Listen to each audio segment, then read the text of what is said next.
I fought for you. I fought for the family. I fought for our country. Above all, I fought for America, strong, proud, and free. We extend our best wishes, and we also want them to have luck. A very important word. Please don't lose that respect. The world respects us again. Please don't lose that respect. Make America great again. You are now tuned into the truth frequency. Your protection from deception. This is Truth Frequency Radio.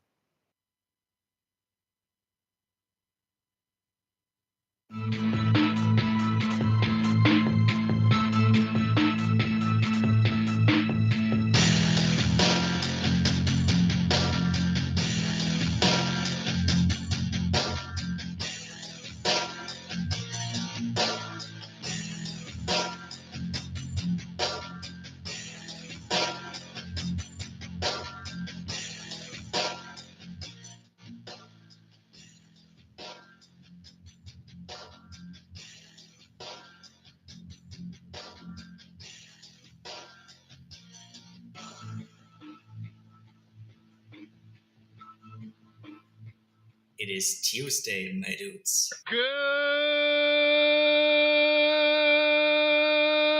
morning, TFR. Good morning.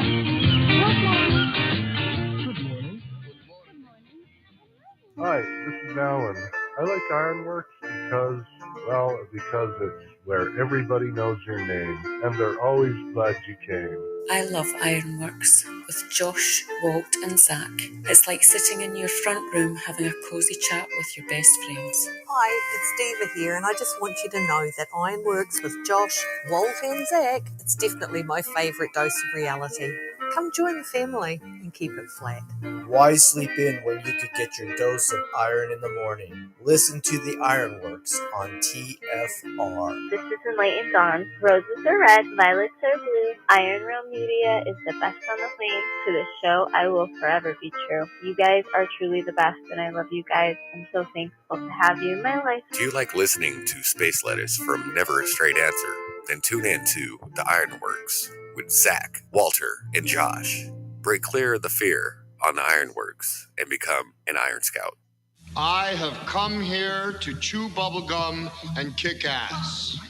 And I'm all out of bubblegum. And a happy Tuesday to you all. Welcome to the Ironworx right here at truthfrequencyradio.com, TFRlive.com. You can also find us on Rockfin, Odyssey, D-Live, Twitter, hell, even our Facebook page is broadcasting right now.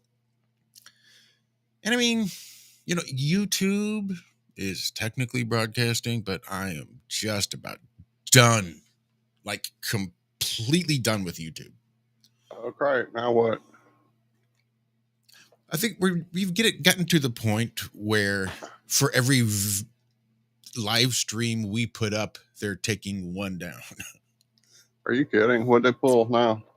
The two they pulled this past week were Chris from UK. Really? And shit, what was the other one? I forget. But there was two that they pulled for glorifying violence, they says. So I appealed the first one. I'm glad they listen to our show often then. Right. See, I'm not, like, I don't remember even discussing violence, let alone us glorifying it. Don't do violence, man. Don't do violence. But I'd be happy to take a listen and see where it is you're accusing us of glorifying. Oh, I can't do that because you've removed it now, huh? And you're not saying specifically where or what was said, just that, oh, you're glorifying violence. No, I'm not. Oh, you are. So the video's gone and I can't prove it to you. But you're just going to have to fuck off because we own YouTube. So like I said, they're pissing me off and I'm just about done with YouTube completely. Yeah, I got you, brother. I'm right there with you. Don't worry. Maybe Elon should buy YouTube as well. I went to fix a video for the Friday premiere thing and went looking, and there was a specific one I had in mind, I thought, that I could find, and apparently it's no longer there. So Well, and that's been days ago, and I've had adventures since then, so I can't remember the exact one I went looking for, but it wasn't there, without a doubt. Well, they should all be on like Odyssey and DLive. The Right. only place they're getting removed is YouTube. Right. Nobody else in the world thinks that we're glorifying violence except those 2 or 3 dumbasses at YouTube. So, like I said, if Dave can get the live stream option going for the Friend Finder app, I'd rather do that. I'd rather live stream to Telegram. Right. At this point, like I said, I'm just so close to being completely done with YouTube. I understand. And it's kind of like, okay, as many people that we know where else to find us, then they'll just find us there. But every time we all say that, here we are. Big shout out to ODD TV in chat. Back on YouTube. I was about to say, there's a guy in chat who knows a lot about this little tale we're telling right now. I bet. What's up, ODD, brother? Hadn't seen you in a minute. Yeah, glad to have you around. Hell, we need to reach out and get you on one of our live shows. Or, maybe one of those other places, DLive or Friend Finder app or, yeah. I still remember doing that thumbnail for his first appearance here on the Iron Realm years and years ago. Actually, when I was working on a video for our good buddy Daryl here just recently, this last 3 or 4 days, I went back through some old, different things I had put together, intros and little blops and blips, and there was the chess set with ODD on it. So we both went down that rabbit hole, apparently. Yep, absolutely. That's good shit. Shout out to all you fine people there in chat showing up this late Monday night, early Tuesday morning, depending on what you're doing. You got Liz drooling over rabbits in the pet stores over there, so just be aware of what you're doing for Mr. Huff. Are you enabler? So, the name he has been called recently is Gumball. The Gum family? Nope, Gumdrop. Gumdrop is his name. Gumdrop. Okay. But that's not going to last. I think Dixie wants Benny. Benny and Binks, I think, is what she's looking for. She likes the alliteration. But, yeah, she should be picking him up this evening. We've got the little crates done. Binks isn't going to be happy because she's going to have to stay in a small contained area for the next few months. At least 2, probably. Again, the thing about getting bunnies to bond is apparently that if you don't do it right, you could just end up with blood and hair and a dead bunny somewhere. So it's a process. Like Binks won't get to free roam in the kitchen or the rest of the house, at least not in such a way that the other rabbit can see her do it, because then they'll get jealous and it can fuck up the whole thing. And yeah, like my son says, rabbits are bitches. I don't necessarily recommend getting rabbits at this point just because they are so much work. If you don't like dogs because they're too much work, or you don't like cats because they're too much work, you're probably not going to like rabbits after about a month, which is why so many rabbits get abandoned and dropped off at the places. Rabbits. Bugs Bunny was warning you, man. Yeah. No, Bugs Bunny was perpetuating this misinformation and false narrative that carrots are good for rabbits, and rabbits should just be able to munch on a carrot as much as they want all the time. You know whose fault that is? Bugs Bunny. No, it's not. It's Clark Gable. God, I'm so old. So there's this old movie where Clark Gable in the scene is chewing on a carrot, talking to this lady, giving her hell in typical Clark Gable fashion. That is where Mel Blanc got the idea that his character, which was Bugs Bunny, who is an exact fucking impression of Clark Gable, chewing on a carrot. That's where the myth of carrots and rabbits came from a Clark Gable scene in a movie from the black and white days. God, I'm old. That's hilarious. Yeah. I probably could find that scene if I go digging around. Let me see if I can. You play around for a minute. How are you doing, Zach? What you been up to? Just staying warm, you know.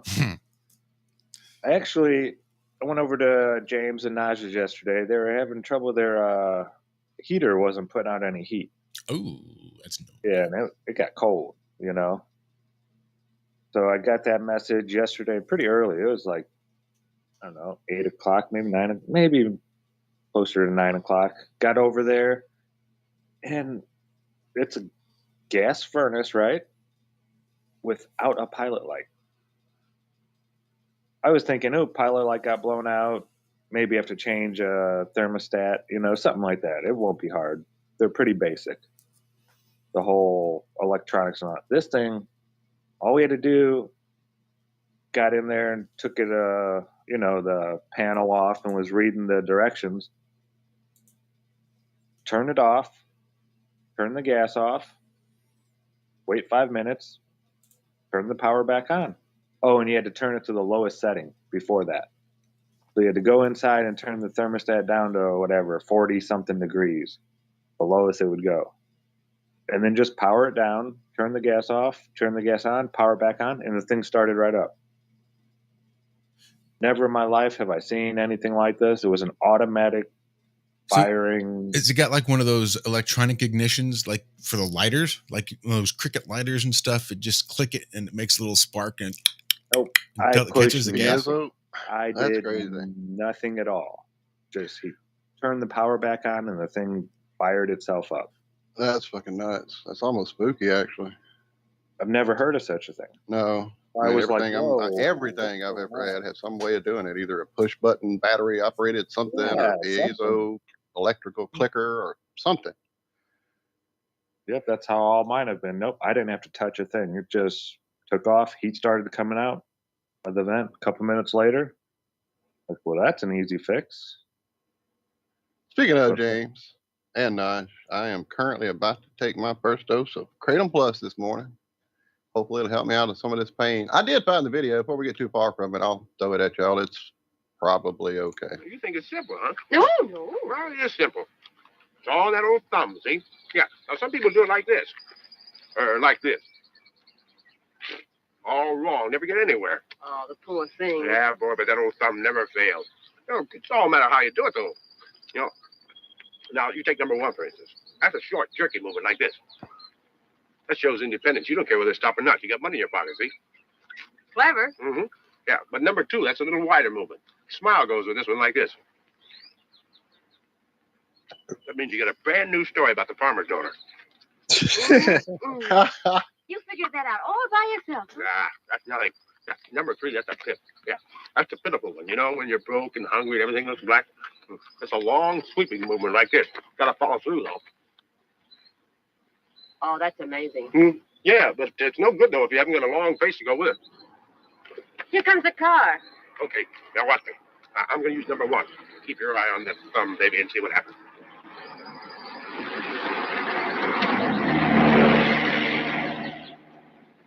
I stood up my eye on the Anyway, thumb. you get the idea.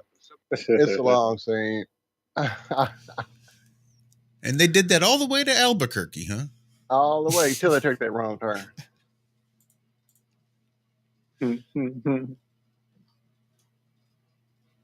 Oh my! Do that. I close my car. I inevitably will every time. Never seen that, Walter. I gotta say. Yeah, I'm old. Well, I was a huge fan of Mel Blanc. Like he was one of the best voiceover dudes there were, and so I did a lot of deep diving when I was a teenager, trying to figure all that out and where all those voice ideas came from. Do you remember The Thin Man? I do. Absolutely. I love those movies. You know, he was old school. Sorry, not to dwell or to beat a dead horse. No. But I see Zombie Snoop in chat saying he had such a hard time finding the show today. And I noticed that myself this morning when I got up, because I got it set up last night before I went to bed, thinking that just saves me a little bit extra time in the morning. So when I woke up this morning, I was just going to go check the stream there on YouTube because I'm usually logged in on my personal account on my phone, and on the computer it's the IRM account. So I was just checking and I couldn't find it. It's not on my subscriptions. I'm scrolling through because I know I'm subscribed to IRM. Nope, no listing for this morning's show. Like, what the hell? I even, like, as I was coming in and we were starting live, I had opened the vault and all that, but I hadn't opened YouTube yet. So I went to my front page, and to the left, I could see the last Iron Realm Media green dot or whatever color it is that shows that Iron Realm Media had put up a video I hadn't seen, which was the Friday premiere that I had put up. But yeah, it was not currently showing that we were live, even though it was 4:01 or 4:02. And as soon as I went to our page there, we were live. But on the actual notification area, it only showed me that we had put up a video recently, not that we were currently a live entity. So yeah, they're fucking us over right now. Yeah, they are. Without a doubt. Without a doubt. I mean, it's not a new song, and we're all tired of singing it, and we should all just go the fuck away. But then we got people like our buddy, I saw Chillster Deluxe there saying he only does, or she, or they, or whoever, saying only YouTube. That's all they do. And that's that's where we met a lot of our family here, and it's hard to leave that homestead. I guess it's hard, but yeah, it's really getting old. If anybody with a half a brain listens to what our show content is, they can say, "Oh yeah, they're definitely not glorifying any violence over there on that show. Kill them all. Let God sort them out." Wait, who said that? Kicking ass and don't really care what your name is. Yeah, it's just that kind of a Tuesday morning. It's just real. Yeah, well, They could pick on us for saying all kinds of stuff, but promoting violence, right, on this channel, really? Now you guys are just being silly. I would love to know what constitutes promoting violence. Me too. Compared to some of the other stuff I see on YouTube. Right. I don't get that. And then I love how they make it so you can't even go back and find it. Nope. They give you the option. They say, hey, you can go review it. And so I clicked it, and it took me to the page where it gave me the little community guidelines strike and shows me where it took down the video. So I'm just not quite sure how they want me to review it if they've already taken the fucker down. Pardon my language.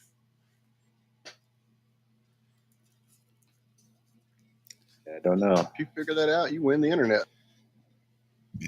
So I sent him a little message about, grandfathering in videos instead of like, how can I make a video today based on whatever arbitrary guidelines and standards you're going to apply 10 years from now?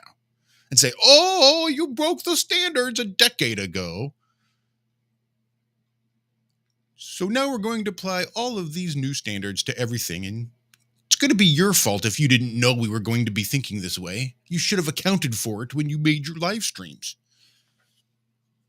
Sorry, I'm going to have to change the subject or I'm liable to just end the stream on YouTube right effing now. Just cancel the whole fucking account.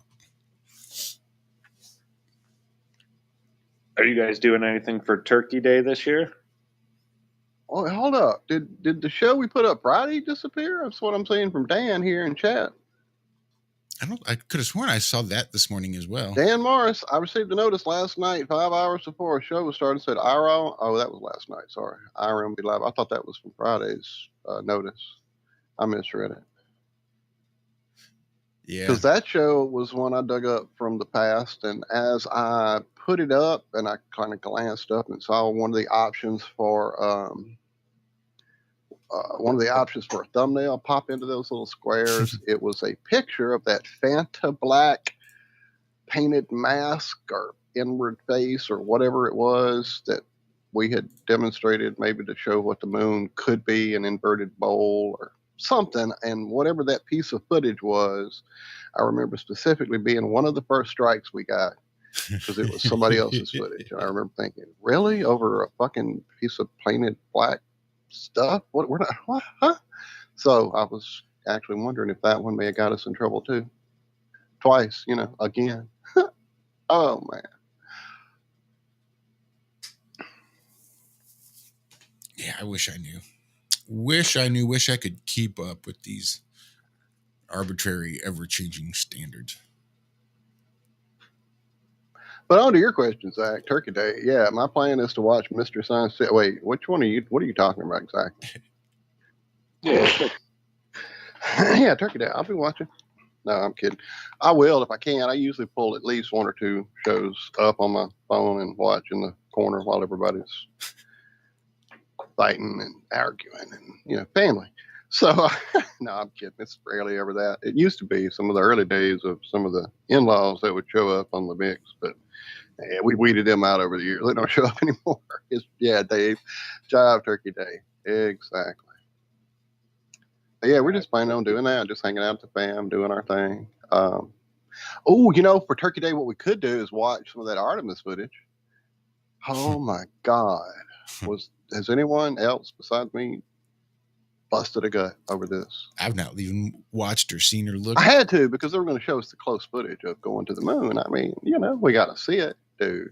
We did get the 180 pan on their way up. They did turn around and show. They have gotten a little smarter in that now they have their little animation thing in place. Like they tell you right up front, this is an animation. And it's got a badly rendered thing, satellite-looking device, and a badly rendered moon in the background. And over on the left, there's like 3 different sets of some type of info, speed and height and how much bullshit they piled up. I mean, how far from the moon, stuff like that. And dude, apparently they couldn't render it at all, so they decided to turn it into their version of a, like a monitoring page animated by a computer. And so yeah, it's what it is. It's so badly done, they had to tell us that it's computer animation. It's really bad. Now, how hard would it be to create telemetry data to an imaginary place? Not at all. And that's what I was wondering. So why didn't they do that back in the day? Oh, you mean back in the day? I thought you meant right now. Back in the day, I don't know. I wasn't there. So I'm looking at this footage that they shot of Earth on their way to the moon. And I know they say that Earthshine is supposed to be brighter than moonshine. But there seems to be a pretty intense and obvious hot spot on Earth. Is that like supposed to be noon? Is that like the noon position and it just moves around, and noon is just this one single specific glare, and that's what creates the noon? What the fuck is this hotspot? How come I've never seen like extra dusks or dawns as we come and move through these sun hotspots as they appear on Earth like this? Am I missing something? Would we not notice a hotspot like that here on Earth? I don't know. I know early on, as I was looking into all of this, and at that moment in my life started taking airplane trips to Oregon quite frequently, I would pay attention to the sun hotspot out there on the ground and, do a little mental geometry and go, that's not how that would work from 93 million miles away. I don't care what you say. The hotspot's local. But I mean, but other than that, I really haven't seen. I know what you're saying. I haven't really thought it through that way. So let's just assume that this is a legit video right here, that what we're seeing here is what is an actual representation of reality, right? So we can see where the sun is and we can see where the shadow is, right? So we can say that's going to be dusk or it's going to be dawn right there where that light and dark meet. But then on this light side over here, there's a huge brilliant white spot that's even brighter. Like imagine looking at dawn and staring into the sun when you're in the little shadow part, right? But if you just take a few steps and now you're into this bright white glare, seems like you'd be able to notice that when you step in and out. If not notice it as you step, it would be an extra transition for dawn. We'd have multiple dawns and dusks where it would have to be brighter when you were in there than when you're not in there. Yeah. I don't see how it would not be.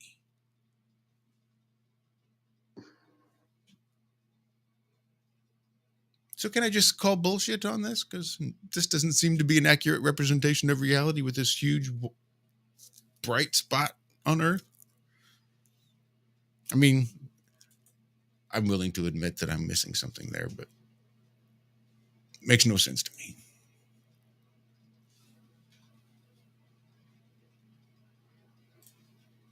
Mm-mm. Nope, not at all. Oh, not at all. But a few things that people currently engage with, or I just can't even fathom it anymore. Well, you guys go ahead, comment below what you think's going on. We're going to go ahead and round out into a break here in the next 20 seconds or so. Oh, we are. Yeah. Okay. Or if you're listening to this after the fact, if you're not listening to this live, go ahead and drop a comment in the comment section. What you think? Would we notice ourselves in a great white glaring spot from the sun here on Earth? Oh, sorry. I mean, it's not like the moon has these hot spots on it from the sun, but the Earth certainly appears to have a gigantic one. Why do we not ever feel it, notice it, realize it's there? Why is it this one video from NASA is the only time I've ever thought, oh, there's that great big hot spot from the sun reflecting off of the Earth. There it is. I don't know, stick around. We'll be right back. Second half of the first half of the Ironworx coming up right after these messages.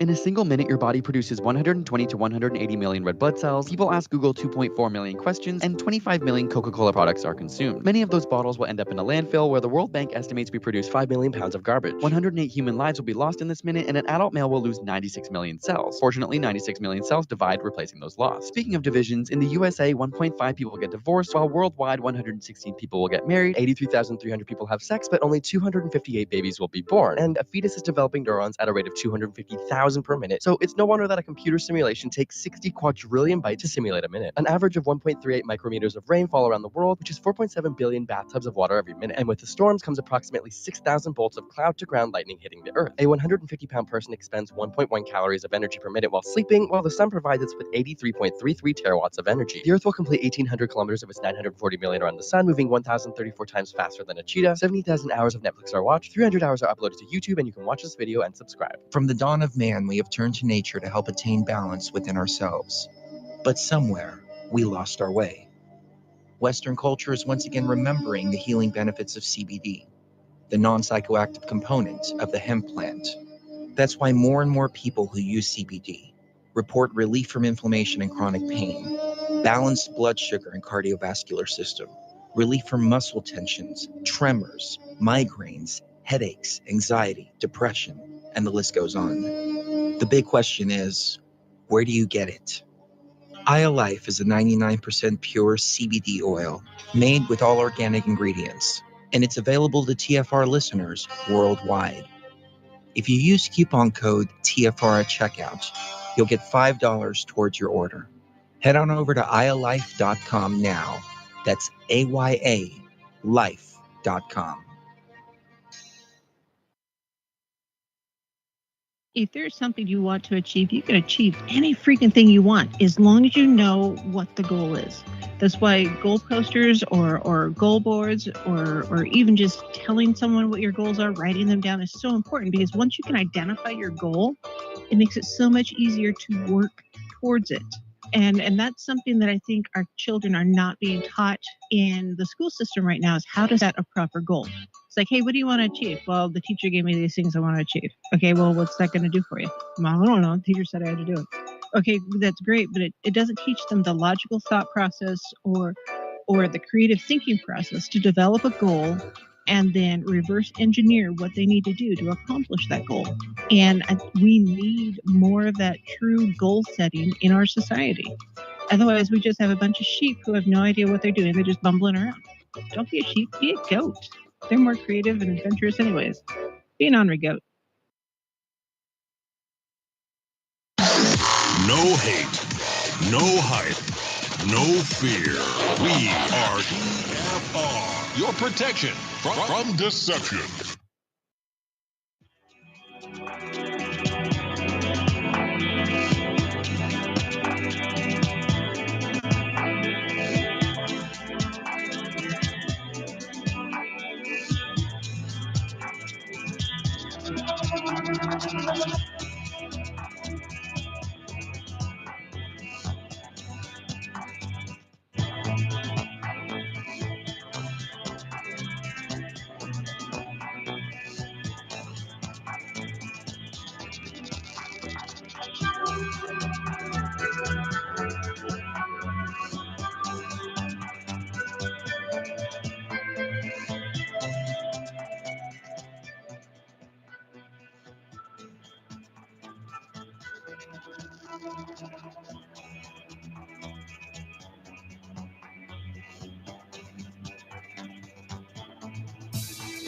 Ladies and gentlemen, Alex Jones here. You're listening to Iron Realm Media. I listen all the time, and it's the best truth show out there. Forget about the mainstream lying. Get your weekly dose of iron. Realm, that is. Stay woke, folks. How dare you? Time to make the donut. And welcome back to the second half of the first half of the Ironworx, kicking off right now. I'm just typing hello to the fine folk there in the chat. I'd like to give a shout out to groundedextracts.com. Yeah. James and Naj, their red clover is amazing. They have a red clover tincture. Cammy just started taking it yesterday. Yeah, what's it do for you? Or what is it doing for Cammy? For your gut. It'll settle your stomach and stop it from, just having bad days, kind of. She said, as soon as she took it, she said it wasn't that great going down. The taste isn't something that you'd want to make a flavor out of. Right. But once it hit her stomach, she instantly felt relief. Like instantly. Like she said, she'll wake up and her stomach will be kind of turning and just doesn't want to settle. And she said as soon as that stuff hit her stomach, like everything just bloop, settled down and was feeling better. And that's pretty amazing. Most plant medicine doesn't work instantly like that unless it's got, some chemicals in it that are designed to do that. Well, that red clover, for whatever reason, it's great for settling your gut, an upset stomach like that. But yeah, she was just blown away at how quickly it worked. She couldn't believe it. So yeah, big shout out to James and Naj over at Grounded Extracts. You can get all kinds of herbal supplements. This isn't for medical use or anything like that. Make sure you contact the physician, all that good stuff, blah, blah, blah. But amazing, all natural, and made with love and intent. I think that is the most important part, is the intent that James puts into every drop of his tinctures. The love, that's who you want making your medicine, not some machine, not some, soulless mechanism that is just mixing stuff.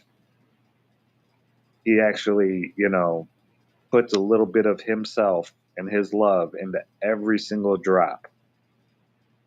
And yet that's why they're doing so well. That's why people love their products so much. I mean, you can go and find these products probably anywhere, There's all kinds of oil-based things that you can go and get put together by a machine, but it's not going to do the same stuff. I dropped the link there in chat for everybody. I'll drop it on Rockden as well. But yeah, they have all kinds of tinctures too for so much stuff. James is very easily reachable. If you have questions about maybe something you think you might want to start taking for a certain reason, he's got a lot of knowledge in this area. For as young as he is, it's amazing. And and he's learning new stuff every day. He's looking for new things to make and add. I'm going to be taking him some wormwood once my plant gets a little bit more established. I'm going to give it at least a full year first, and then we're going to start trimming on it. And yeah, he's going to start playing with some new tinctures and stuff. But yeah, just an amazing guy, amazing family. And every time I go over there, you could tell that the house is just filled with love and good intentions. It's amazing. So yeah, help them out. Help yourself out, really. And go check out groundedextracts.com. These are the type of businesses that I like to support.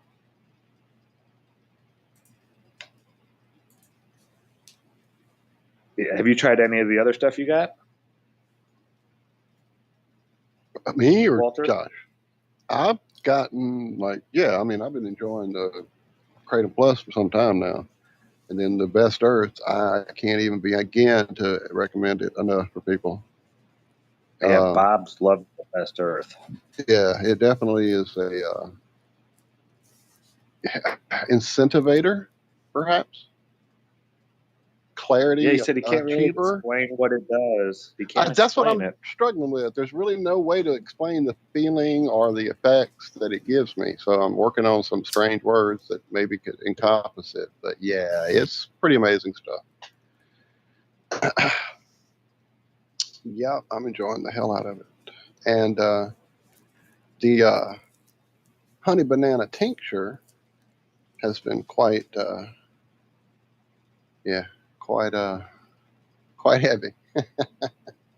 Quite heavy. Quite needed for some extra sleep here lately. Yeah, Friday night after we all gamed a bit, I decided to jump into a project I have. I had found a really good deal on some locking tuners for my guitar that would just pop in, pop out kind of thing, not have to route or etc. Supposedly a hour job tops kind of thing. Well, it took a little longer, and then the bridge needed some adjustments, and in the midst of all that, the cats had moved things around, and so it was like, where's my screwdriver? Why is my face on the floor? That was the thought process. I hit the floor and messed my ribs up, and yeah, it was not a good fall. But so extra sleep, extra pain. I needed extra TLC, and products from Grounded Extracts gave them to me. For sure. Did you wish that Shell would have been able to see you fall? No. It was already sucking enough. The cats were laughing at me. When I was roofing, whenever anybody would do something dumb, we'd laugh at them. But this one time, I stepped on a roofing shovel. Oh, man. And the thing flew up and hit me right in the lip. Split my lip like good. Like almost see my tooth through my lip. And not one person saw it. I was so mad that nobody got to see, because it's funny. Someone gets hurt, they're not dead, they're not dying, they're not crying, I was laughing about it 5 seconds later. Like, how stupid was that? But I was upset because nobody else got to see it. Everybody's like, oh man, I would have paid to see that one. it was just like that perfect storm. Everybody was turned the other way. 6 guys on a row. Somebody's going to see it. Nope, not one person saw it. And that's the thing that upset me, was that nobody got to laugh at it. I'm weird like that, though, I guess. Right. It probably would have been. Oops, sorry. Sorry. That hit me out of nowhere. Yeah, it probably would have been quite hilarious. I'm sure the cats, set it all up. They had a plan. That's what Quentin was saying. They're trying to take you out, Dad. Be careful. No, that's my sweeties. They didn't do it on purpose. Right now, the youngest female is in heat again. And so she's in that mode of head-butting everything in the house, off the table, out from where it belongs, off the shelf. So it was most likely her that head-butted what. And I don't even know what I fell over. That's the funny part. I have no. I look back on the situation trying to determine exactly how I wound up. Like literally, where's my screwdriver? Oh shit! Why is my face on the floor? And so, yeah, trying to work out what it was that caused that. I really couldn't tell you. Just a bunch of stuff I had moved to get to the table to work on the guitar, and then they apparently had rearranged it without me realizing it. So anyway.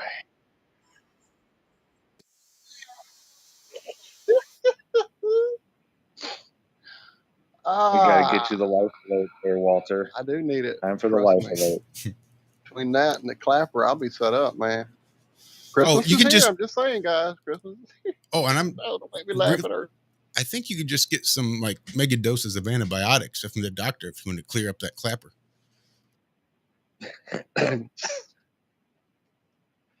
That's 2022 these days, Walter. You shouldn't be catching the clapper like that. I shouldn't even be getting the clapper anymore. You're right.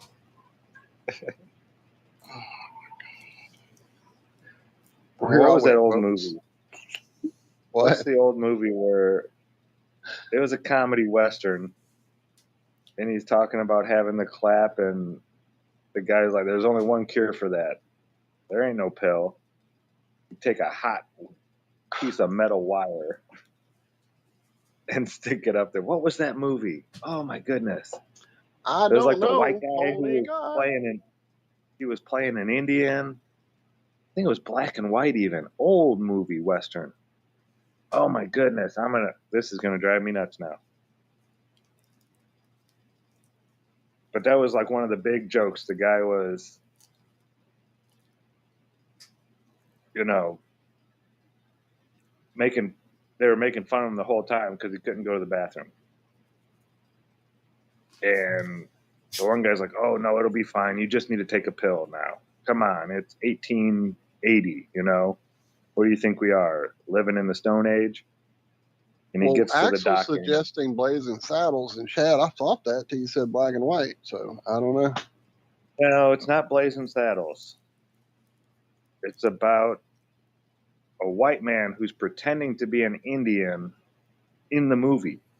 Like in the actual movie. He's an actual, or he is an Indian being played by a white guy. Something like that. I forget. Man. I got a lot of old movies coming back. Always around Thanksgiving. I started thinking about Alice's Restaurant. That's our Thanksgiving thing that my family always did. We would listen to the song Alice's Restaurant.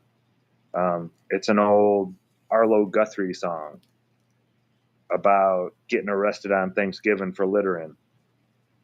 And it ends up being about going to the draft board and, going down to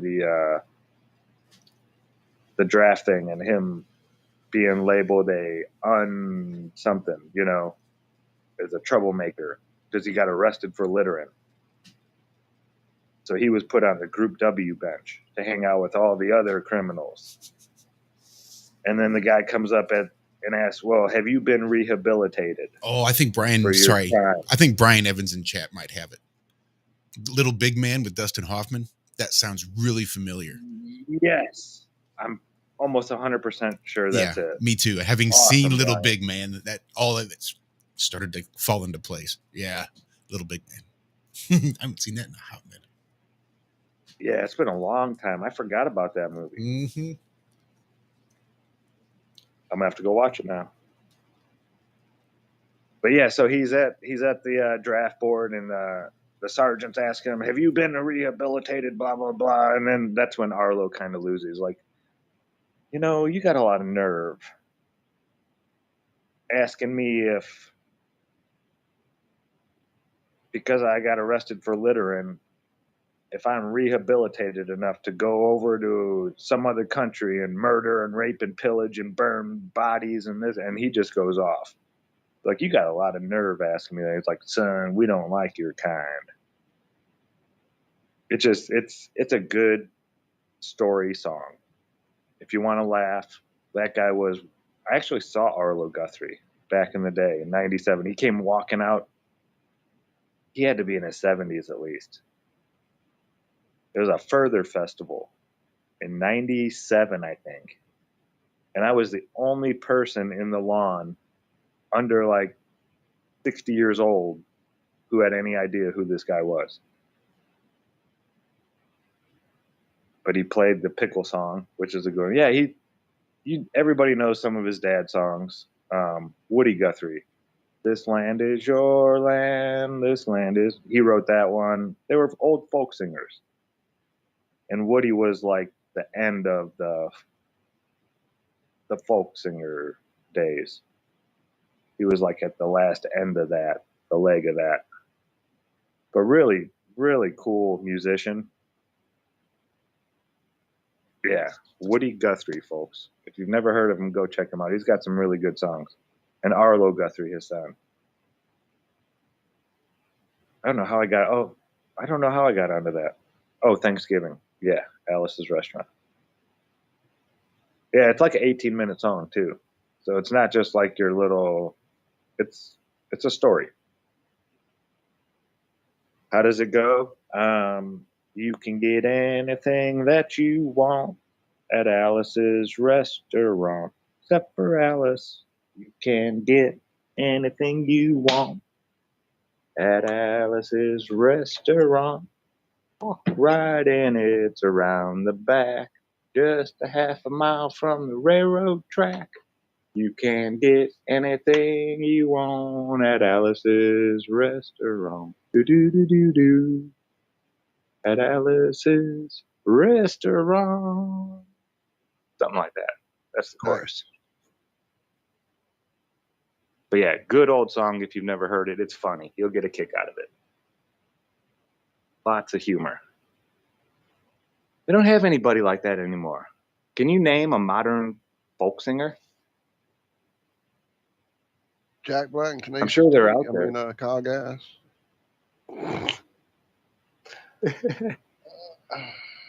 I'm sure they're out there still. It's just even back in the day, they were never really that famous, you know?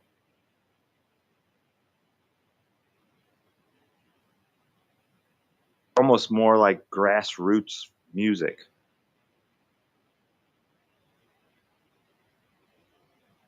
Yeah, that's an interesting time in the U.S. Do other countries have folk music? Are there like English folk singers and Scottish folk singers and... Yes. Like growing up, my dad listened to a lot of Clancy Brothers and a fella named Tommy Makem, and they were traditional Irish folk singers.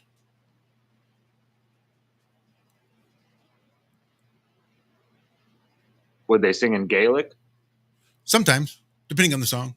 Like some songs. Man, I cannot understand Gaelic at all.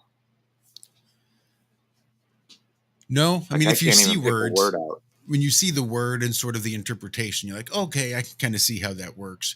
But like without that context of its definition and its interpretation, it's just sounds a bit nonsensical to me as well. Gorgeous language. Oh, beautiful. I wish I could speak like that. I heard somebody talking about trying to do a South African voice and how they said like what we do with our tongue is almost exactly the opposite is why it sounds so different. Like when we say certain words, our tongue will be on the bottom of our mouth pushing against our bottom teeth. Well, they push it up against their top teeth. Something like that. And that's why it's so different, the sound. Never really think about stuff like that until I hear it. It's like, whoa, yeah. I tried a couple words. It's like, whoa, that does really make me sound totally different just by moving your tongue. James's daughter is starting to make all kinds of noises. She's at right there where no full words are coming out, but she's talking. Yeah. I was asking her, what's the moon? What is the moon? And she was, I was like, damn it, I don't understand you. I'm dumb. I don't get it. No, she knows, though. She does know. Like I'm I trying put to. up a list just to see modern folk people. I've never heard of any of these bands. Lonesome River Band, Smithfield Fair, Of Monsters and Men, Yes. Delta Ray. No. Here's one I know, and I thought this but forgot to say it. Mumford and Sons. Yes. Fleet Foxes. Iron and Wire. Might have to check them out. Passenger, Great Lake Swimmers, Shovels and Rope. These are apparently a modern 11 or 12 top bands you never knew about or something. I don't know.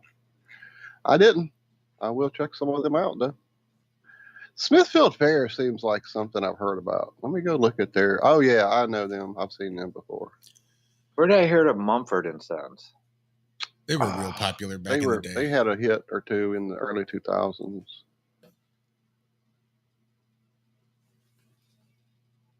Big shout out to Alex Michael, conspiracy music guru in chat. Oh, he knows a song or two.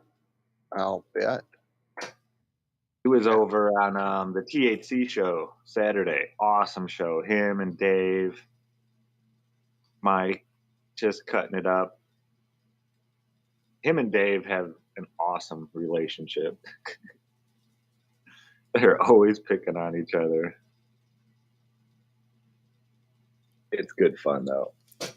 Well, I played a couple songs for you guys a couple weeks ago by a fellow named Brent Cobb.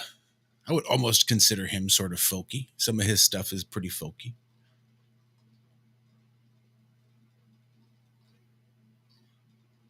Yeah, it's weird because folk music even kind of changed over the decades. I mean, it was really like I said, this land is your land, and then it kind of went more bluesy after the blues movement came through, like right, before rock and roll and all that stuff.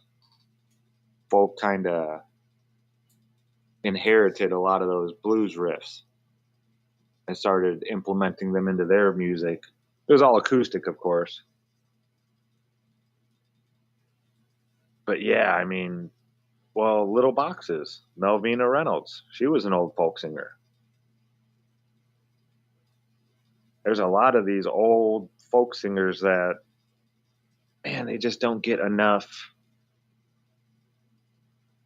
It makes you wonder, in 100 years, is anybody going to remember Jimi Hendrix? You know?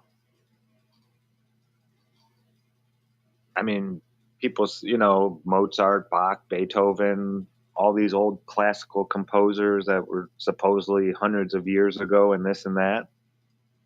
Will people be still playing Hey Joe in 100 years? I don't know. The whole recording of music. I mean, if you think about it, just 100 years ago, you never would have heard Jimmy. There was no, recording studios like that. Well, let's say 120 years ago, 150 years ago, maybe. David M. in chat, they'll remember Jimi Hendrix as Morgan Freeman in 100 years. But yeah, I was explaining that to one of my younger buddies back in the day. about how amazing it is, because there had to be so many amazing musicians before recording started. I mean, there's some amazing guitarists that we only have a couple licks of them ever playing, but they were considered, some of the best in the world. Right. There's such limited footage of Django Reinhardt out there, dude. Yeah, And he was Django a Reinhardt. freaking Yeah. amazing dude. But the few pieces that are out there are phenomenal.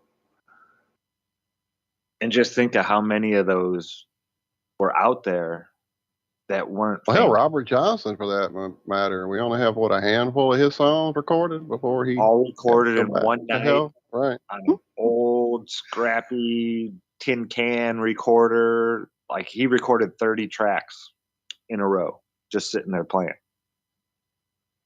And that's all we have of the man. He was like the godfather of the blues. Alex, letting us know where it's at today. Cardi B is the greatest artist alive. You're going to hurt me, man. Oh. We can't make Walt laugh too much, guys. That's right. Because we know how much Cardi B loves her white Anglo-Saxon Protestants. Did she have the big hit, Wasp? Wasn't that her big hit there a while back? Oh, my God. See, I'm right there with you, Daz. So Daz saying that apparently Beyonce tied Jay-Z for 88 Grammy nods. I wonder what she sounds like. I've never, ever heard a single note of that stuff. I won't call it music. Either of those artists. So, yeah, I'm right there with you, Dad. I have this thing. It's probably from all the bad food, the parasites, maybe the vaccines Mom gave me early on as a kid. I have this thing. It's like an allergy to bad music, and yeah, so I can't do it.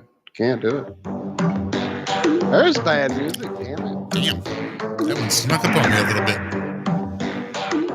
That's the halfway point, ladies and gentlemen.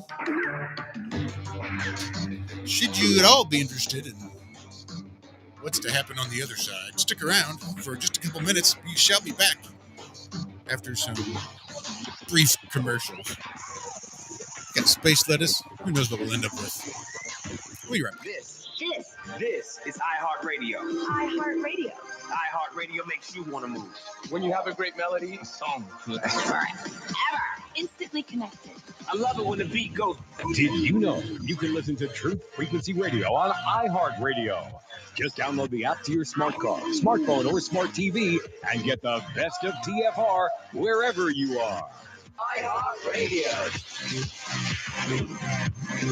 I'll see you there.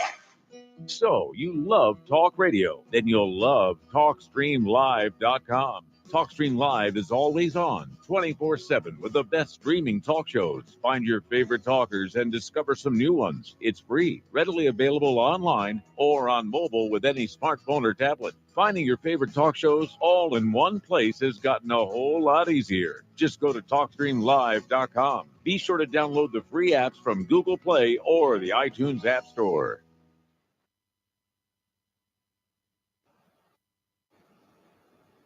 I just want to find 11,780 votes, which is one more than we have, because we won the state. I only need 11,000 votes. Fellas, I need 11,000 votes. Give me a break. Let me handle it. Don't say that, you stupid son of a bitch.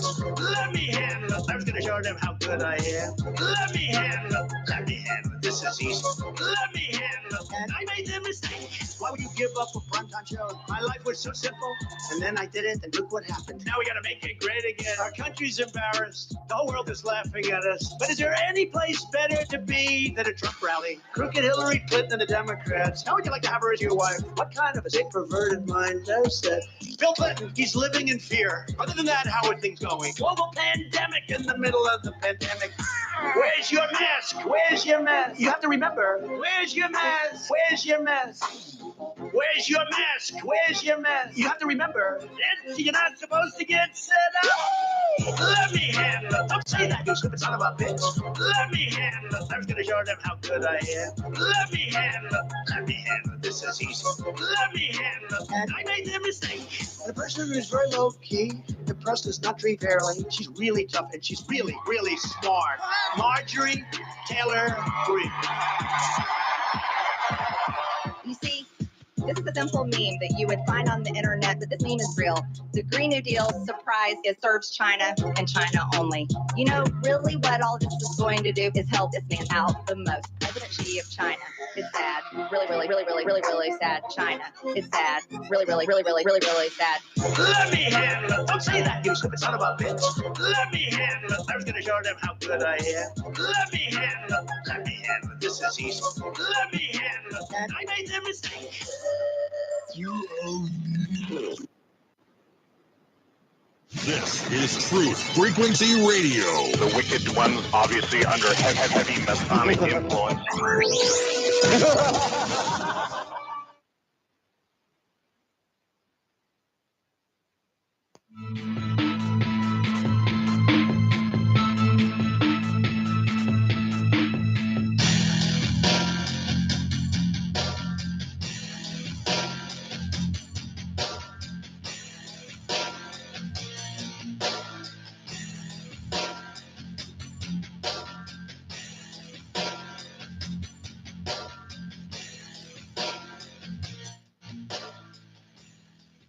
Good morning.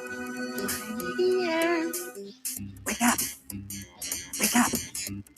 Wake up. Wake up! Wake up! What is dark matter? Okay, we don't know. That's great. That's why it's called dark. It's exactly. Everyone knows all reputable information comes from random people on the internet. Tell me things, internet. The earth is flat. It's like school in your hand. Dark matter is something we do not know what it is. We believe the dark matter is there, but we have never detected it.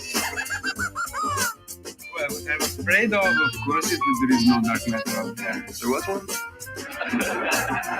There is no dark matter out there. We need to think really hard. This is Michael Tyson.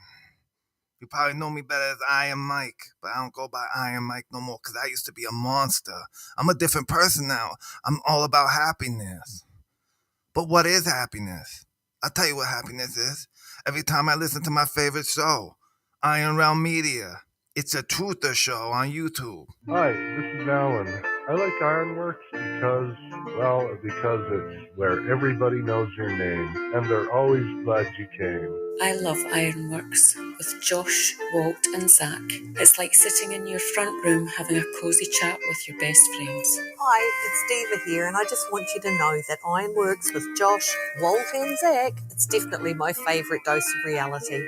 Come join the family and keep it flat. Why sleep in when you could get your dose of iron in the morning? Listen to the Ironworx on TFR. This is Enlightened Dawn. Roses are red, violets are blue. Iron Realm Media is the best on the plane. To the show, I will forever be true. You guys are truly the best, and I love you guys. I'm so thankful to have you in my life. Do you like listening to space letters from Never a Straight Answer? Then tune in to The Ironworx with Zack, Walter, and Josh. Break clear of the fear on The Ironworx and become an Iron Scout. For you. Welcome back to the first half of the second half of the Ironworx right here, truthfrequencyradio.com, TFRlive.com. So it looks like inflation is getting ready to hit Apple as well. They're claiming that the cost of their new A16 Bionic, whatever, some kind of chip, right? So they went from the 5 nanometer to the 3 nanometer now. And it's going to cost around $110 each to make for each iPhone. So they're saying the price is probably going to be $150 more for the new iPhones next year. Wait, it cost them how much to make? $110 a piece to make these chips. For the chips. And they're saying the only upcharge they're going to give for these new, smaller, faster chips is what, $30, $40? $150. Well, it's $110 to make, right? Then the whole cost of the phone is only going to go up $150? Yep. Huh. That's what they're claiming. Yeah, right. Sure. More like $350. Yeah, and they say something about, they even had to mention it because it will, there are external factors that can determine the iPhone 15's pricing, such as global inflation. So let's just call a dead horse what it is. This has to do with inflation. This is our dollars getting worth less and less every day because they're printing more of them. You know, you have 10 apples over here and $10 over here. You turn into $100 where your apples are worth 10 times more now. So, yeah. We're going to see this everywhere. We've already seen it in food and gas and this and that, but now it's starting to hit the tech sector, which I think is a good sign showing that this isn't going to go away. This isn't something that's just going to work itself out. This is being done on purpose, folks. Should we get another strike on our channel? Audit the Federal Reserve. Into the Federal Reserve. I don't audit them all you want after the fact. Let's get rid of them first. Let's audit them once, though. Just once. Why has that not happened yet? It's been over 100 years.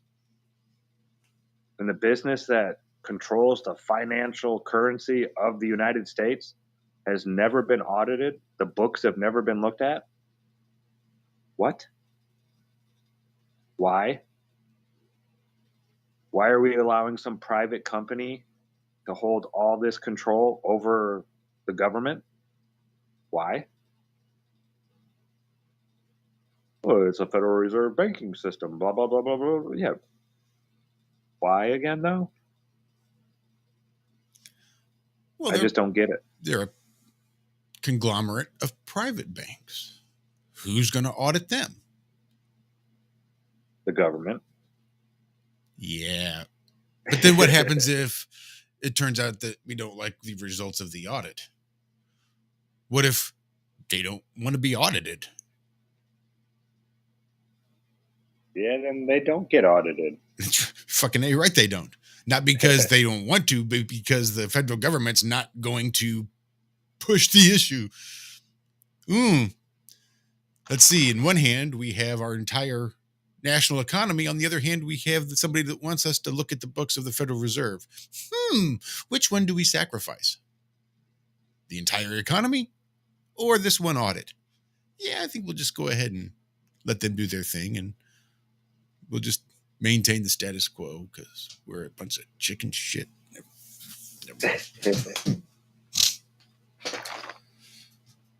But shout out to overpriced electronics and bringing down the tech sector.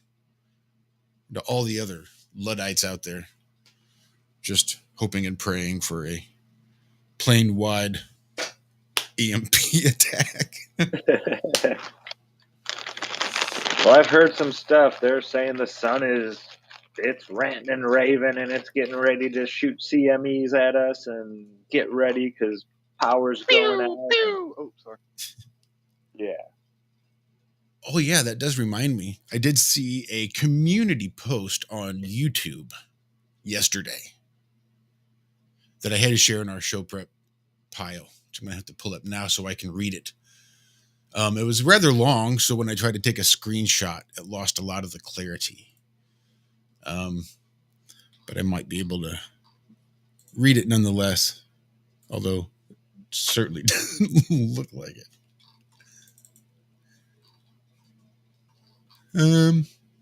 No, I think I can. So this is the daily dose of impossible reality. It goes on. They keep changing their name. But for those of you that weren't aware, according to this particular YouTube channel, it says all will perish on 11/23/22 at 7 a.m. Pacific time, 10 a.m. Eastern. Everyone listen up and listen good. This is going to be a worldwide catastrophic event this Wednesday, 11/23/22 at 7 a.m. Pacific, 10 a.m. Eastern. Please travel to the following locations for safe haven. Places for you to stay safe. Number 1, Hellhole Canyon. Number 2 is Angeles Crest Forest. The best places to avoid the end of the world: Pico Riviera, California. Houston, Texas. All of the Ozarks here in Missouri, apparently. All of Panama, Santiago, to be specific. All of Chicago. All of Ibiza, Spain. All of Great Britain. All of Kansas. And this person is 100% positive that this is happening on Wednesday, 11/23, 7 a.m. Pacific, 10 a.m. Eastern. Don't know where you live, but this is what they do know.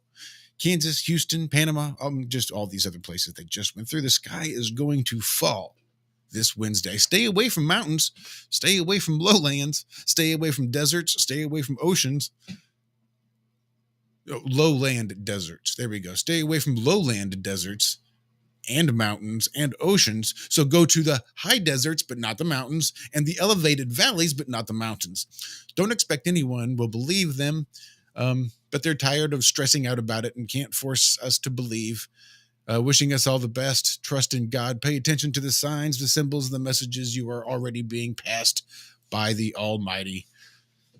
And then they're going to go live talking about this apophysis. Apophis is the catalyst of this event.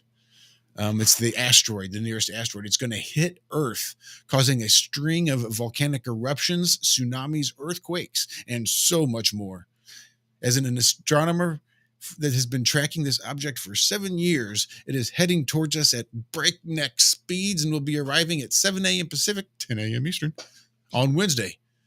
Wishing everyone well and hope this information finds your best interest. Take care. P.S. Apophis is the size of a shopping mall and is accompanied by 400 of his best friends. All of these other bodies are just as big and fast.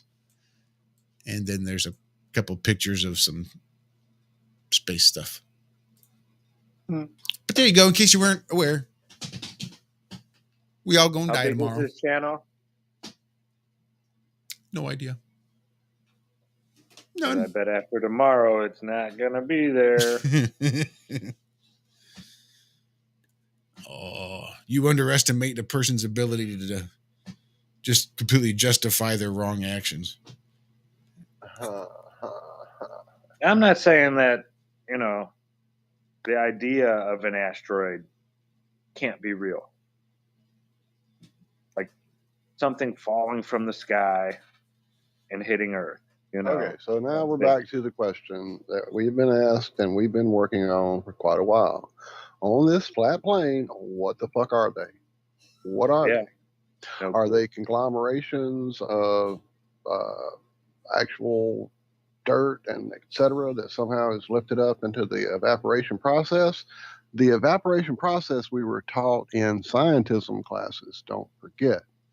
And is it part of just the makeup of this air? You know what I'm saying? I mean, we don't have a clue what they are, where they're from, what they really are. Are they being shot at us from the other bubble, lakes, ponds? Are they a natural occurrence from this system that we're in that has some type of shit going on above us that from anecdotal tales seems to imply that there's some bloody shit above us? Somebody parked the moon up there, apparently, according to legend. I don't know. It just all starts, yeah. So is that part of that whole idea of certain things being assigned their places and the Enochian tales? And if those stars or bodies or wandering stars didn't keep their assigned travels, then they were condemned to the pit are we the pit they're condemned to? Is that where they go to die, here with us? I don't know, just lots of crazy thoughts on these things that I've dealt with over the years, trying to work out what the fuck they actually are. How many historical pictures has Martin or anyone else that's doing the history stuff uncovered of just phenomenal, crazy shit going on in the sky above us?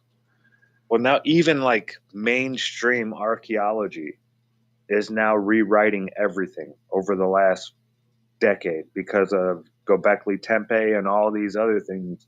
They're saying that the Sphinx is actually way older than 5,000 years. They're saying, yeah, the Egyptians changed the head on the Sphinx, but if you look at the Sphinx head, it is tiny. It looks like Beetlejuice's head at the end of Beetlejuice compared to the body, you know, where they shrink his head. That head is so much smaller than the size of that animal laying there. They're saying it was most likely a tiger or a lion or something like that was the actual face. It was a cat face. And the Egyptians, you know, shaved it all down to make it look like a pharaoh. Somewhere in my files, I found them recently looking for some old pictures. Lord, I don't know what that is going off. Sorry. I have some drawings from early shit trying to work out. I think I started digging into that about the time Jaron had put up those pictures and images of the rebuild of Stonehenge, and that got us all digging into old monuments and how new or recent they might be. And in looking through all that, I found some interesting drawings of the area of the Nile that is supposedly where these ancient structures have sat, these pyramids that have been there for so long.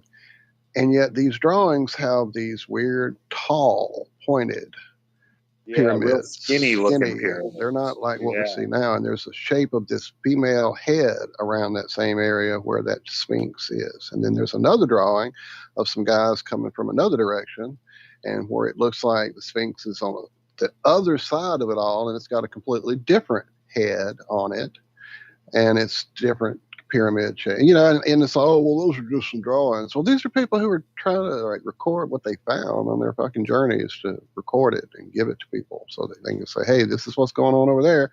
Why would they just make up crazy shit and it would be so similar but different? You know, I don't know. It's just crazy stuff straight to the eye. We don't know.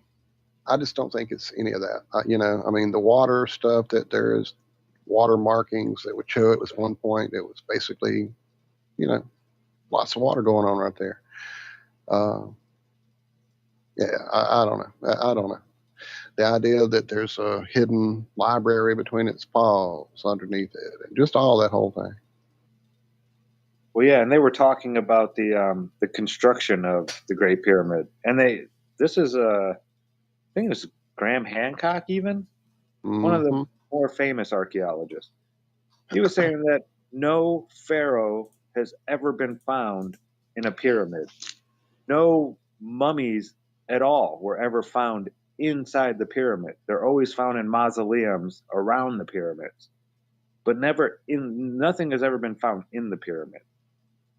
And they were saying the king's chamber, there's actually 5 chambers more above it. And all these chambers are lined. The floor is lined with these pillars, these granite pillars that weigh 70 tons apiece, that were elevated over 300 feet high. Now, we can't do this today, folks. With all of our technology and our fancy cranes and all, we can't recreate most of what they did with the pyramid, let alone just these granite pillars at the center that are so perfectly set. And they're just, yeah, we didn't do this. In my opinion, we used sound to move all this stuff. We saw a pretty convincing video on the water theory where they would flood the area using the Nile, float these bricks. I mean, dude, watching this pretty much convinced me that's how they did it. You know, when you look at the water staining that happens that they found down in the bottom parts. I don't know. I'll send you the link. I'm not going to play it right now. It's quite lengthy, but this guy demonstrated it on a small scale pretty adequately, and looking at the area and looking at the history of it, looking at the, the sediment, looking at all of it. Pretty much looks like they floated those stones and then floated them up a certain way. There's a whole system they would have used to float them up the side and then move certain shit out of the way, and they'd just kind of be in place. It's pretty nuts and pretty incredibly intuitive once you saw how they were doing it. I'll find that video. Hang on. Yeah. Oh yeah. Before we get too far from it, that flat fellow. What's up, Tommy? All these meteor showers and none have hit a satellite. Interesting. No, meteor asteroid comes in vertically, always at an angle. That is correct. That is correct, sir. Where are they coming from? Would have to be far over there, not nowhere, above us. From any direction above us, it's somewhere over there is where they're coming from.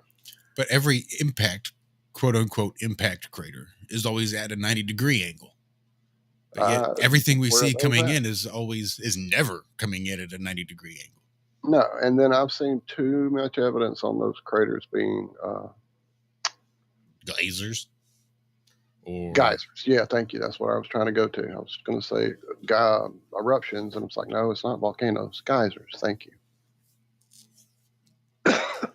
Yeah, I saw Larkin Rose. All of these. Go ahead, Zach. Not worth a mention. I was just going to say real quick, finishing the archaeologists. So now they're kind of all under this assumption after they found Göbekli Tepe and find granite that's perfectly carved. All these things that there's no way. They're saying 12,000 years ago there was a worldwide civilization of advanced. This is mainstream archaeology now.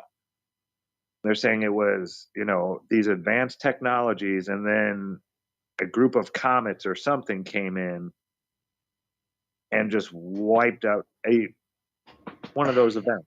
Like we're talking about Tartaria, mud flood, something worldwide happened.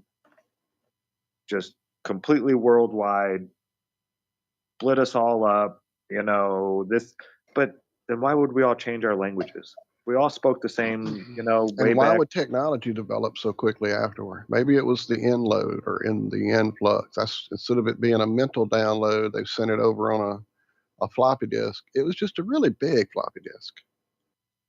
But yeah, they're all under this new assumption now that, hey, maybe they're, the pyramids in Central America, maybe they were built by the same people that built the pyramids in Egypt, in Bosnia, in China, and all these other places that we're finding pyramids now. They're finally, Except and I think it's. I think the Great Pyramid has some very distinct differences than all of the other pyramids. Yeah, it definitely does. The channels, the shafts, lining of the shafts. That's what I meant. Channels, shafts. What did I just read? Oh yeah, flat fact in chat. I'm making a vid on meteor showers. They're on a cycle like everything else. I've been watching them since the early 90s, and I have the data. That's the live data. That's amazing. Please let us know if you would like to come present anything on our live show with video and etc. Please reach out. ironrealmedia@gmail.com. That would be amazing to see.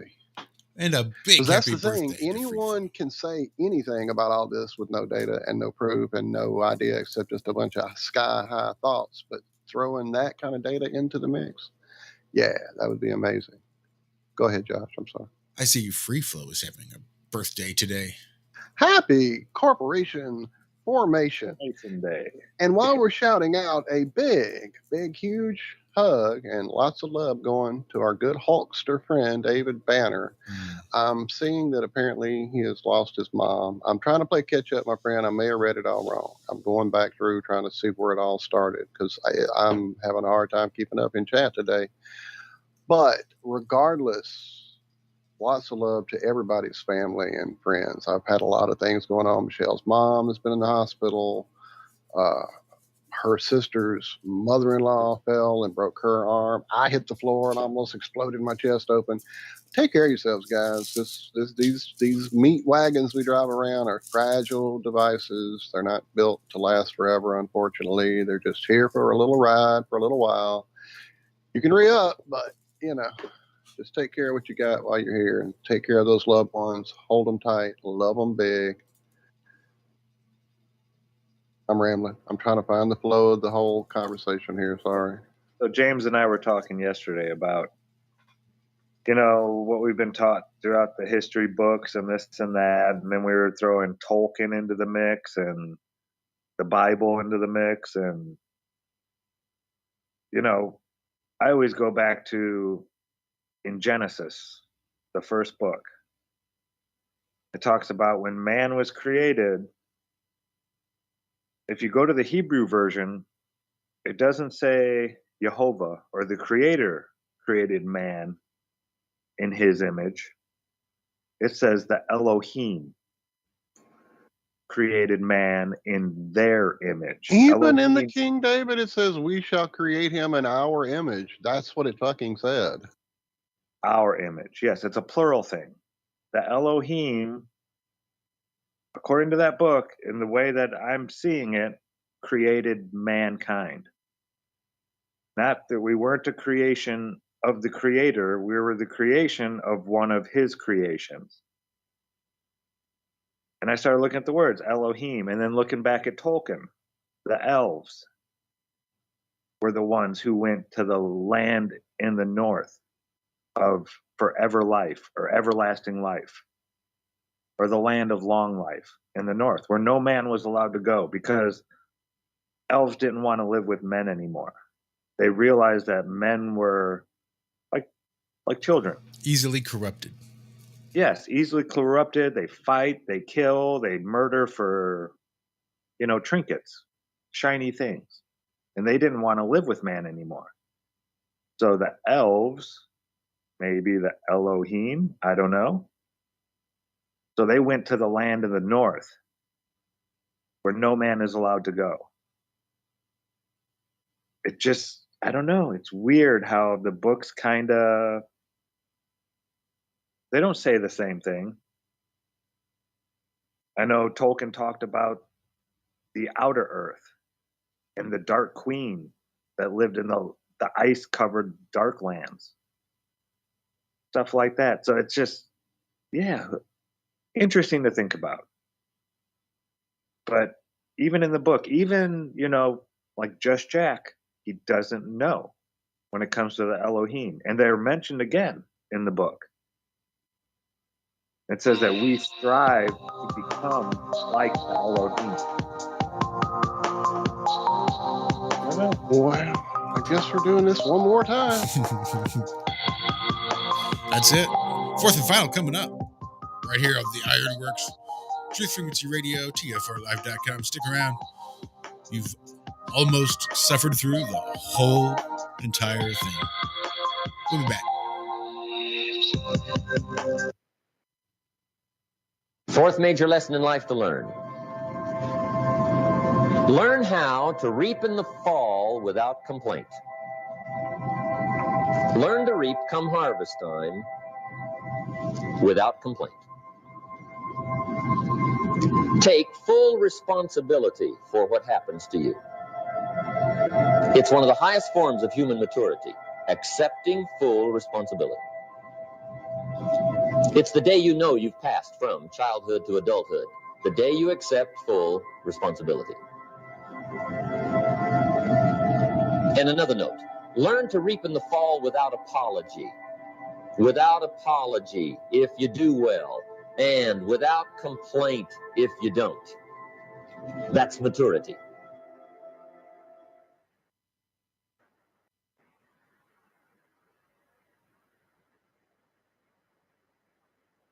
Extendivite, a 7-herb combination made from garlic, cayenne, hawthorn, bilberry, ginkgo biloba, valerian, and milk thistle.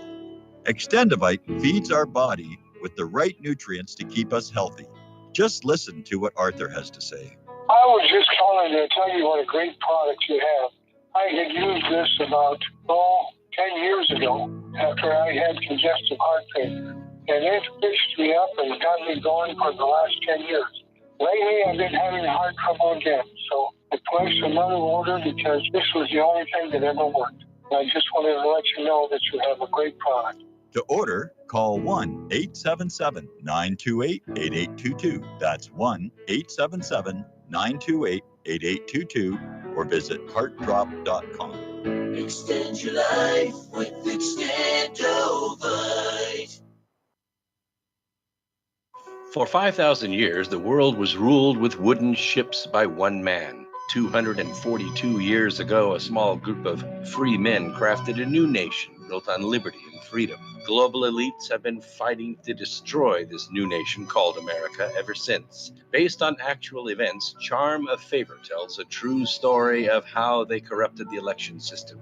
They infiltrated federal agencies and murdered witnesses, judges, and even presidents to keep from being caught. Now, the largest and wealthiest crime syndicate the world has ever known has been drawn out of the shadows. They have killed hundreds of Americans and recently attempted to assassinate half our congressmen.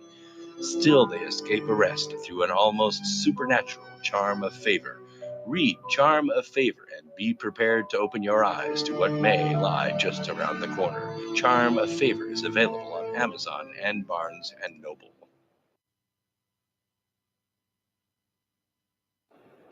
You're listening to the Truth Frequency Radio Network. No hate, no hype, no fear.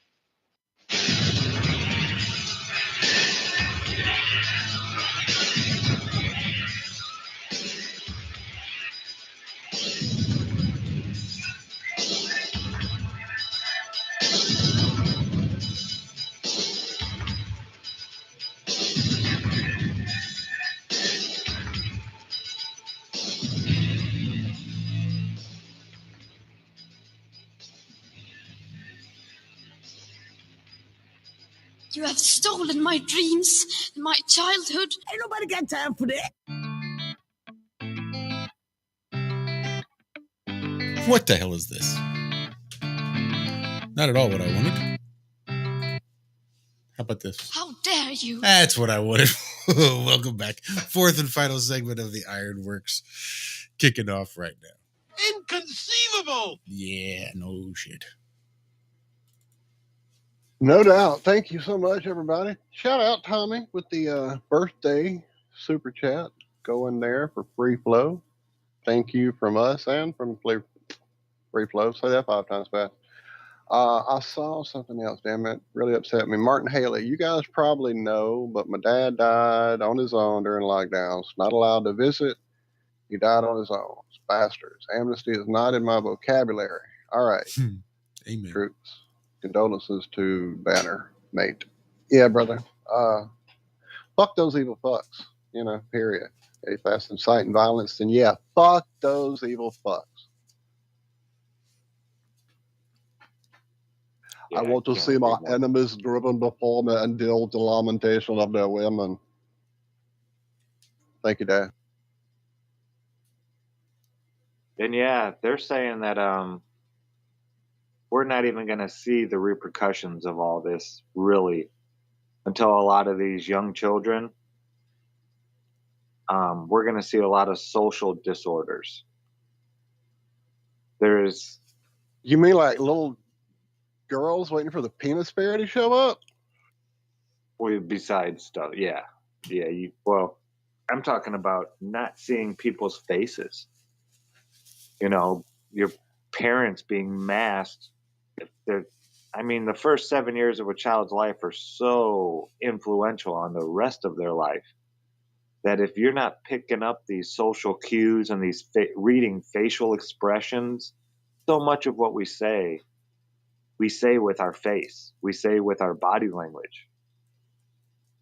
It's an international language almost. And they're not going to have any of that. It's going to be weird. for some of these children as they get older. We're going to notice this in society. There will be some disorder that is linked to children not seeing their parents' faces for long periods of time while they were being developed, while their brains are developing. Yeah, but nobody's going to give a fuck. There were people out there saying, if you start exposing children to these moving picture boxes and we start keeping one in every single household and we start using these televisions as like babysitters, it's going to have a really negative impact on our children. And you know who gave a fuck? Nobody. We've got like 5 in every household now. Kids carry the televisions in their pockets and watch them every moment of every day. Nobody gives a fuck. Yep. Clown world. I believe Liz nailed it. Clown world. Shout out to the Luddites out there. Dave Weiss asking if we have watched Died Suddenly yet. I have not had a chance to see. I have not. Oh, I want to though. Yeah, brother. I did talk about I saw the teaser trailer when it came out and plugged it. But I saw it was heart-wrenching. Stu Peters. I had never really watched the guy before.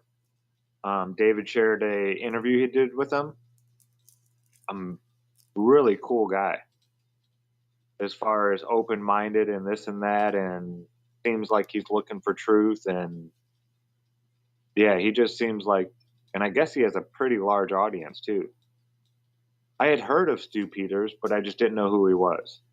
Have you guys ever heard of him before? I had heard of him until the video that was shared with us a couple shows ago. That was my first exposure. I don't watch TV. I mean, I really have no point of reference for a lot of the shit people talk about people like that. No point of reference. Don't care. Yeah. I ran across somebody like that recently. Somebody whose had name recognition. I'd heard of this person before. But just due to the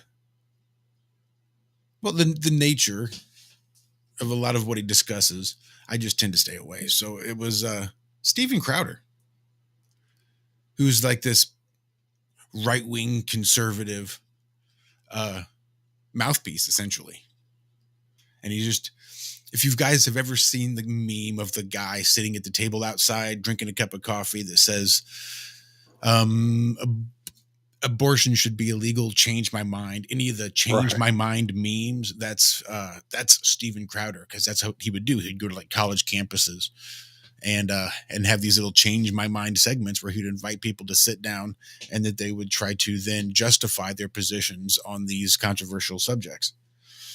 And just for shits and giggles, one day I was watching it. And again, I don't dig the whole left-right paradigm, but I like listening to the guy tear these people apart because, again, he's very Socratic in his method as well.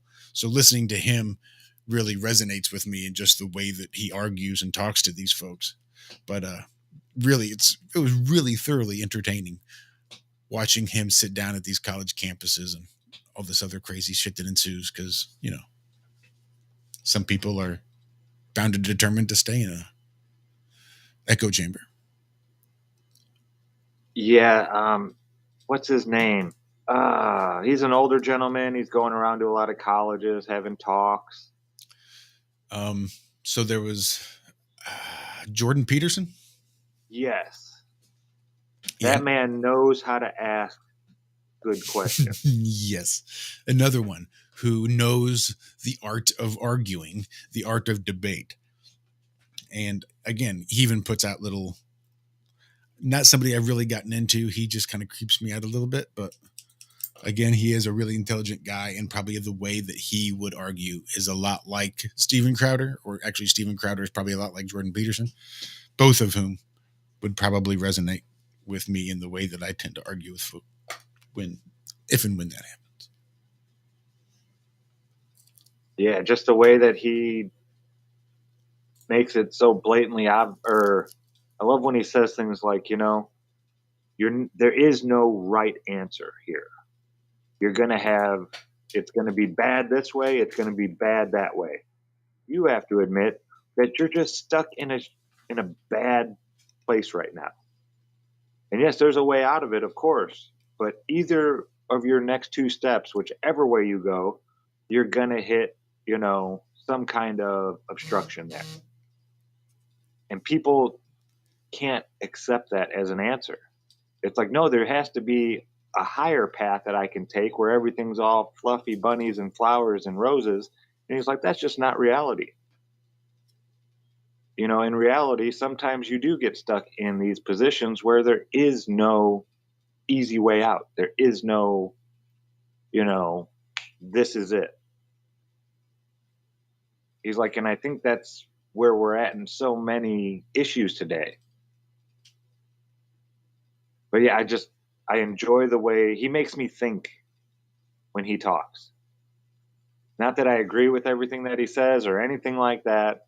Not promoting the guy, but I enjoy listening to him debate people. The way he does it is so eloquent, and he can just tear your question into shreds by asking another question. Yeah, I enjoy listening to people like that. I don't know what it is.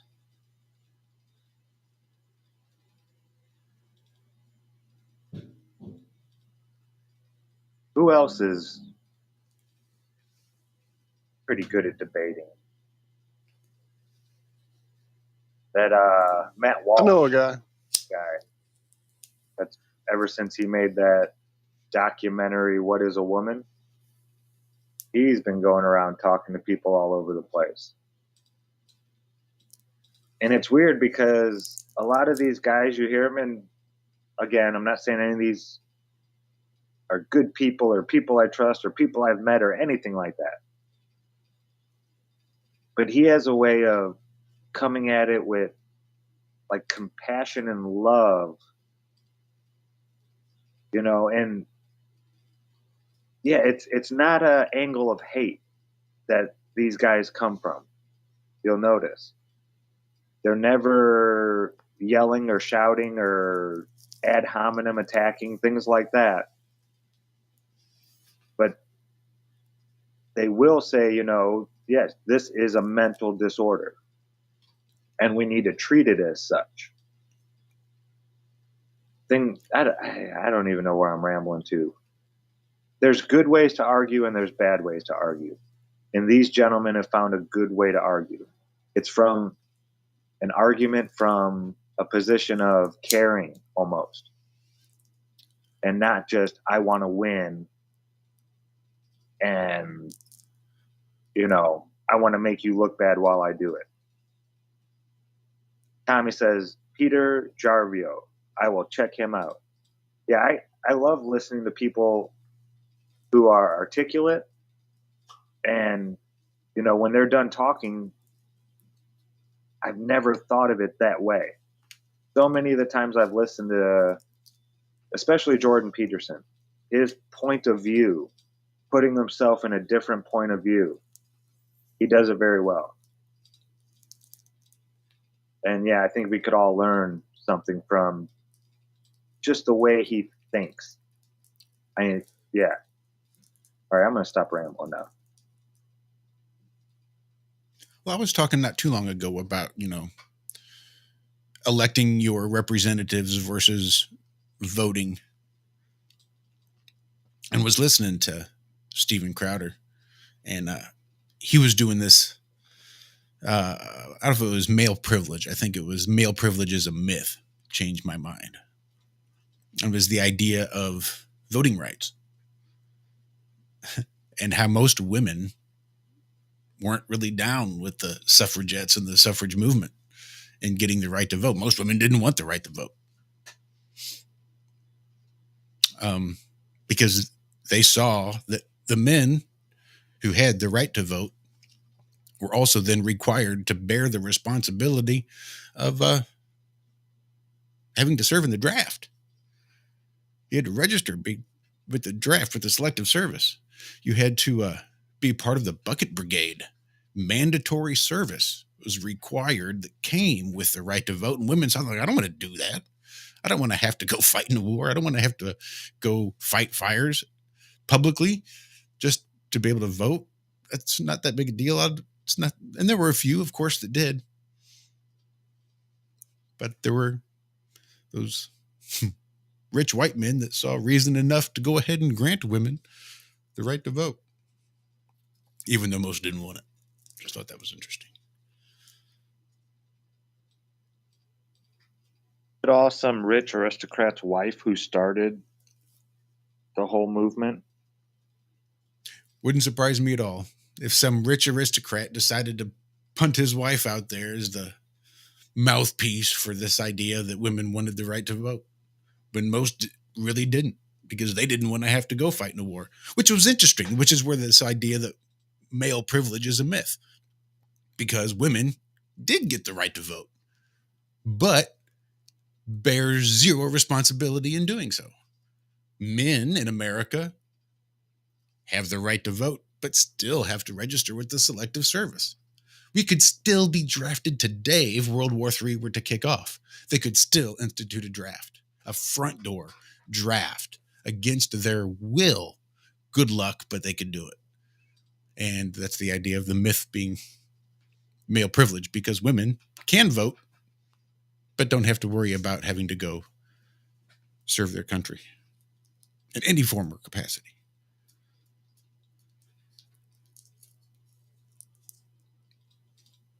Yeah. The what was it? Atlantic City or Boardwalk, something or other. It was about bootlegging back in the 20s. Boardwalk, American Boardwalk, maybe, or just Boardwalk. I think it might have just been Boardwalk. That was the Steve Buscemi. Steve Buscemi, yep. And he was in talking to some right-wing rich aristocrat, you know, who was all about foreign affairs and this and that and yada, yada, yada, yada, yada. And he goes in and he's like, they were talking about women getting the right to vote. And Steve Buscemi was, you know, advocating for it, pushing for it, because he knew it's more people that we can turn to vote in our favor. They want more people to vote because then it's easier, you know, with propaganda, you can get anything you want. Yep, I can pander to women and women will vote for me, and I can do whatever the fuck I want because I can pander to women to get their vote now. Yeah, it's the same reason they love the open borders. Yeah. Bring them in by the millions. It's cool. We'll give them free stuff, and they're not going to vote for less free stuff. They'll only continue to vote for more free stuff. But he was talking to him, and he's like, well, why shouldn't women have the right to vote? This and that, blah, blah, blah, blah. And he, there was a maid doing something in the room, and he says, hey, calls her by her name. I forget what her name was. He's like, Miss So-and-so, what is your position on I don't even know if they were around yet. This is just a example, but the Trilateral Commission taking control of the EU foreign affairs, blah, blah, blah. And she's like, well, sir, I don't have any idea what you're talking about, or this or that, or blah, blah, blah, blah, blah. He's like, that's why. He's like, this is why we don't need more people voting. Because these people don't care about any of this stuff. There are certain people that care about, you know, politics in the future and this and that. And there's other people who will vote for somebody because of the color of their skin or their accent or one issue that they're running on, even though the rest of them you could disagree with. You don't even know that about the person. Don't care. You know, they're picking this one thing and saying, we need to take away all the guns. And you're voting for that. Even though everything else they say goes against. Yeah, I mean, voting should be a right, but I think there should be a test. I mean, to drive a car, you have to take a test. Just about everything. Because driving is not a right. Well, yeah. What you're talking about is like having a test to see who gets to talk, right? Do you have you passed the right test to be able to open your mouth and say what you think? Or because you didn't pass your voting test, maybe you just have to keep your mouth shut because you weren't smart enough you're to right. vote, then you're not smart enough to talk. Not a test. We'll say we changed the whole electoral system. You don't get to see what the person looks like, their age, their color, their name. They get a number. And then they get a list of questions beneath it that we ask everybody. And then you get to read their answers. And that's what you get to vote on. It's not a popularity contest. This isn't, former actor, former football star, blah, blah, blah. You don't get to know. You get to know their ideas and how they're going to vote and what they want to do in the future. And that's it. And if you don't want to take the time to sit and read that stuff, then you don't get to vote. I am totally down with like a scoring process. And that once you fall below a certain score, you're fucking gone.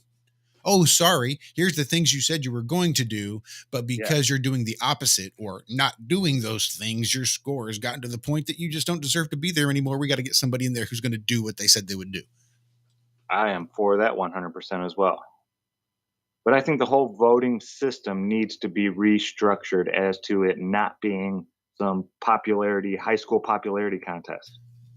Well, again, here's the bitch is we just got recreational marijuana use here in Missouri. It was like 2 million people voted for it and 1 million people voted against it out of a state with a population of like 9 million. So a third of the people voted, and that's how the voting numbers broke down. But if we lived in a democracy of any sort, then we would have to take what the majority of it, which was people who were just fucking abstaining because it's none of your fucking business what I do with nature, then we should have to listen to the people that didn't vote at all because there was a big majority, 2/3 of the people didn't even participate in your bullshit. So what makes you think now that because of what the 1/3 said that it has anything to do with the 2/3 that didn't even participate? What do you mean I owe you $200 for passing go? I'm not even fucking playing Monopoly. Oh, sorry. Yeah. We got these people over here. They said they wanted people to collect that $200 for passing go. So you just got to do it because they said so. Because the minority of people said so, it now applies to everybody. Interesting how that works.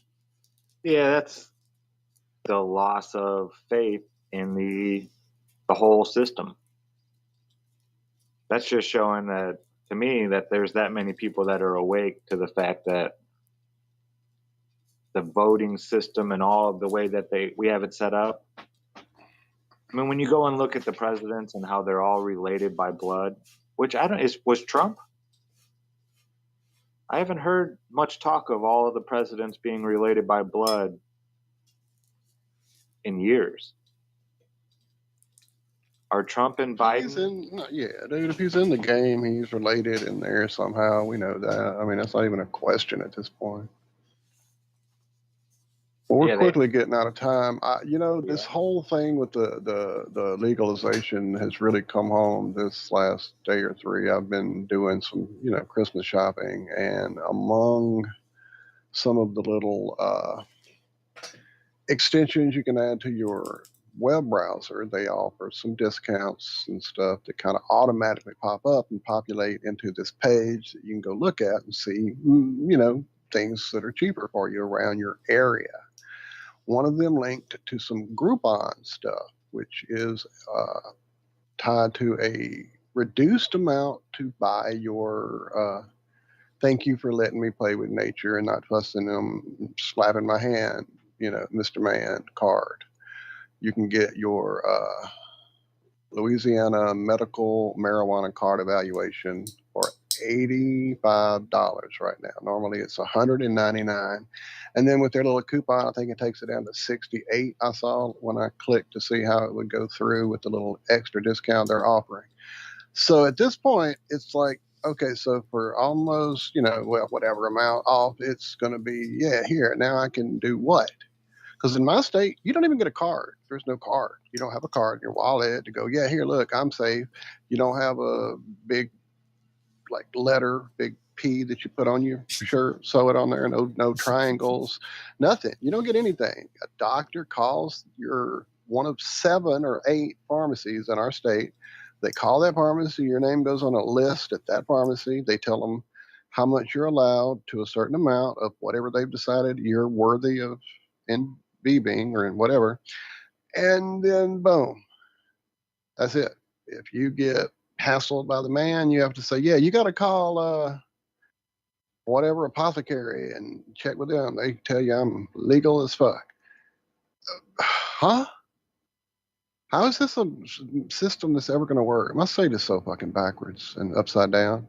Anyway, yeah, I'm not going to play their game. When you go to the sites and look at the prices, it's ridiculous. And then every review talks about bad taste, bad quality. They have vape pens that are one guy was Aren't like, you yeah, under it tastes like Parish an law? oil.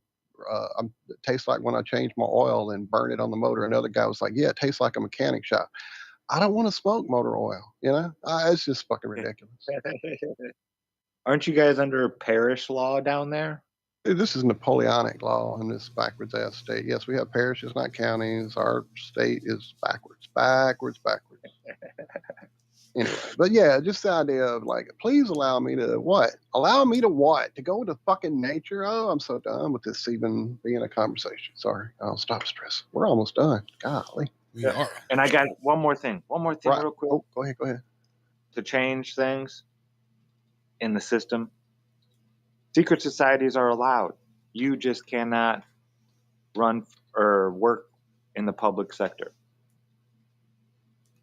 No politicians, no lawyers, no judges, no police officers, no nothing. You can be in a secret society. They're not illegal. You know, we're not going to, but you don't get to run for public office. You don't get to be any of that stuff. I think that would change everything dramatically overnight. That's it. Love y'all. Real quick, our good friend Voynich has got a live stream, I believe, popping off right after we get through here. So if you guys hop over there to his channel and go hang out, I'm over there in the chat waiting for it to pop in a minute. So Yeah, I was over there the other day. I love Voice Channel. Mm-hmm. Good chats. Well, I reckon that's going to do it. We should be hearing some music kicking off any second here. I want to thank everybody for hanging out. Love you guys. Thank you so much. Yep. Love y'all. Thank y'all. See y'all in a few days. We will be here Friday morning. We still don't know about Friday. Oh, no, we have a plan for Friday. We do have a plan. I need to reach back out to Jess and make sure and confirm and see exactly how. But that's going to be the idea. But love you guys. Thanks for hanging out with us this morning. It's always a good time. But a big full house there in chat. Hopefully we'll see you guys back here on Friday morning for another episode of the Ironworx right here on Truth Frequency Radio, TFRlive.com. In the meantime, be good, be well. We love you. Bye-bye.